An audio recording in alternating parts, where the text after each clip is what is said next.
இன்னைக்கு நம்ம பார்க்கும்போது ஆதியாகமம் 7:1 கர்த்தர் நோவாவை நோக்கி, நீயும் உன் வீட்டார் அனைவரும் பேடைக்குள் பிரவேசிங்கள், இந்த சந்ததியில் உன்னை எனக்கு முன்பாக நீதிமானாக கண்டேன் என்று சொல்லப்பட்டிருக்கிறது. இங்கிலீஷ்ல நம்ம பார்க்கும்போது the Lord said to Noah, go into the ark with you whole family. I know that you are a godly man among the people of today அப்படின்னு இங்கிலீஷில் சொல்லப்படுகிறது.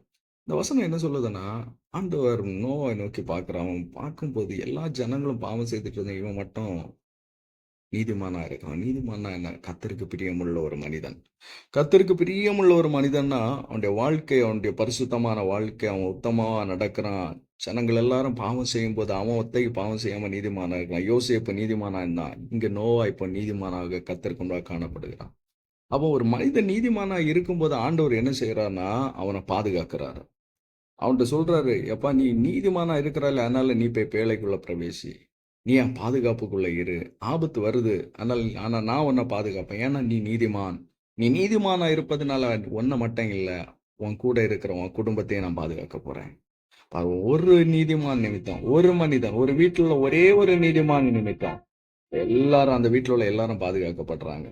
அந்த ஆபத்துல இருந்து, அந்த 40 நாள் மழையிலிருந்து அந்த குடும்பமே பாதுகாக்கப்படும். ஒரே ஒரு நீதிமான். அந்த வீட்டில் உள்ள வேற யாரையும் ஆண்டவர் நீதிமானாக அங்கே சொல்லப்படவில்லை. நோவாவுடைய மகன் நீதிமானா இருந்தான் அப்படின்னு இல்லை. நோவாவுடைய மனைவி நீதிமானாக இருந்தாள் அப்படின்னு அங்கே இல்லை.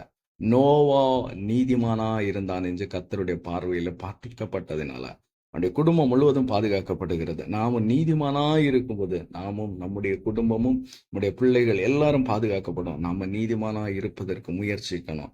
உலகத்துல அநேக பிரச்சனைகள், நெருக்கங்கள் வரும்போது எல்லாவற்றையும் நீதிமானா இருக்க நாம் முயற்சிக்கணும். கர்த்தர் நீதி, ஏன்னா வசனம் சொல்லுது, உத்தமனுக்கு கர்த்தர் துணை என்று. நாம் நீதிமானா இருக்கும்போது கர்த்தர் நமக்கு உதவி செய்வார். ஆமென்.